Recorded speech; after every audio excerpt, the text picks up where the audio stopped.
the importance of your thinking to win. We're born to win, but we're programmed to fail. And why is it that we're born to win, but our thinking causes us to program ourselves to fail? The first thing I want to talk about is we have three enemies in this world. The three enemies in this world are the world itself. The other enemy is a spiritual enemy, or better known as Satan. But the other enemy right here is ourself, or what is better known as the flesh. These are the three enemies in our world. So this, I can't emphasize enough about the importance of knowing who you are, because you got three enemies working against you. You got yourself working against you, you got the world working against you, and you got Satan with planting seeds in your ear. So as I talked a little bit about growing up in the from that elementary age, but now we're kind of moving up into junior high. So our sons and daughters, or when we were kids, we're taking in we're just absorbing everything. But now we're getting up into that age where our body's changing and we're beginning to recognize things. We're beginning to look in the mirror more. We're beginning to look in the mirror and look at our shape and compare ourselves to other things. You know, we step right here to the world, we're standing in Walmart or a grocery store with our moms or dads or wherever, and we're comparing ourselves to the girl or the guy on a magazine. We're comparing ourselves to the people around us. We're comparing ourselves to this girl or that guy. And we're looking at ourselves, and we shouldn't be doing any of that. What we should be doing is finding out who we are, and we should be sticking to that. That's why it is so important we establish who we are, because that is our strength. So these three enemies I talk about, where do the attacks happen? All the attacks happen in our thoughts. All the attacks happen in our soul, our mind. Our soul is responsible for our reasoning, our will, our emotion, and every thought that we have is wrapped in an emotion. I talked about that on the last video. It's either a positive emotion or a negative emotion. So when we're young, when we're at that junior high age and we're standing in line looking at a teen magazine, and then go home and we look in the mirror at ourselves and we say, I don't look like that. You have a choice to make. You have a choice to follow the world, what the world believes you should look like. You have a choice to listen to the enemy whispering in your thoughts, or you have a choice to not listen to your own thoughts. But in order to defend against that, to defeat and overcome, you have to know the truth.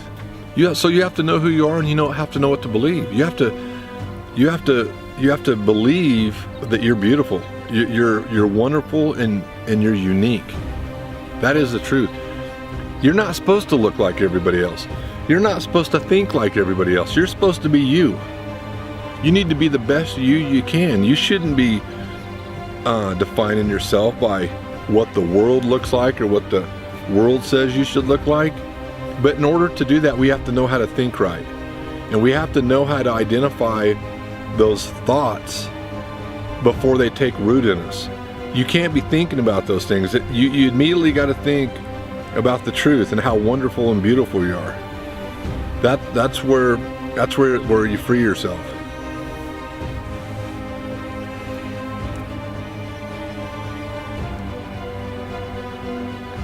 So one of the things, you know, when my daughter's 17 right now, one of the things I would do with her is when I would identify these things, if, you know, we know our kids, right? We can tell just by their body language when they're struggling with things. But the problem is we're not always around them, and we don't always know what's in their mind. So, you know, left alone, their minds just wander, and they develop their own thinking, and they start going down their own path. And a lot of times this path is undetected by us. I mean, I feel like I know my daughter well, but I can't read her thoughts. So one of the things that I've done is just sat down with her when she was in that junior high age and talked to her about all these variables, talked to her about how the world thinks, talked to her about just a little bit about everything. And she has a choice to make on all of those things, whether somebody's being cruel to her, somebody's saying something mean to her. She has a choice to believe it and let it define her or rise above it. But she cannot rise above it if she doesn't know who she is, if she doesn't have a foundation to her. If she doesn't have a foundation to her, she's going to believe what the world says, she's going to believe what so-and-so says, she's going to believe what her own thoughts say, she's going to believe what the enemy says. She's going to be a basket case. Because how else are you not if you don't have something solid to believe in about yourself, if you don't know who you are, if you don't know that all of those things don't define you, you're going to let them define you.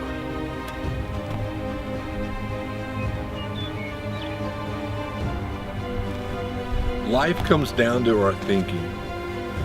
Life comes down to choices, and we have to choose what thoughts to keep and what thoughts to get rid of. And we conquer the negative thoughts with things that are right, with good thoughts.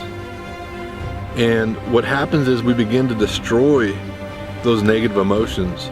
We begin to destroy those patterns. But we have to be, it's no different than learning to dance. It's no different than going to basketball practice. It's no different than riding your dirt bike. It takes practice. And if you're not, and if you're going and going to practice every night, you're going there for a reason, right? You're going there to get better. You're going there to be the best you can be.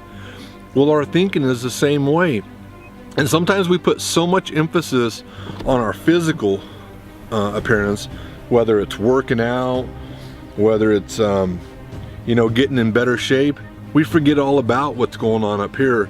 And it doesn't matter what's going on out here, because being beautiful is from the inside out. And if we don't have our heart right, which is our mind, it doesn't matter what's going on out here, because we'll let the whole world judge us and we'll let people define us, because it all happens up here in our mind. So we really need to exercise our mind and put a lot of time into our thought life.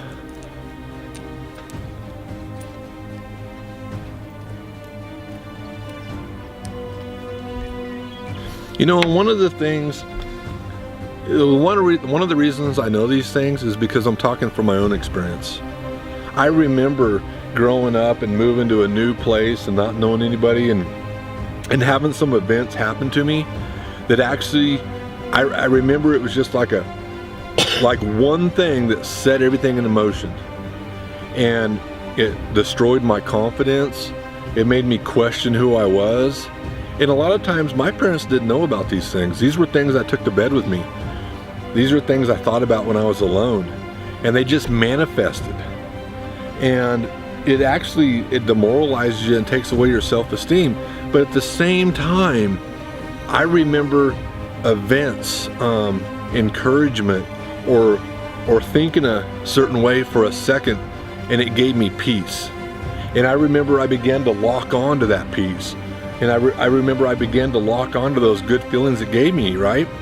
Because remember, with a thought, an emotion's wrapped around it.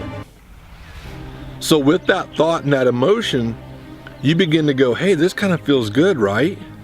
Well, what happens is when people are defining you, or you think you need to be a certain way, you go back to that good emotion and remember what you were thinking about.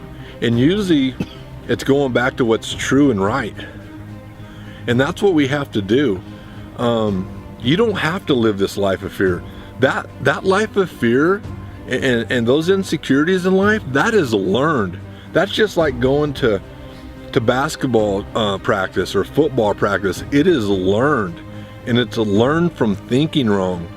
It's learned from not learning how to think, and it's learned from not knowing who you are.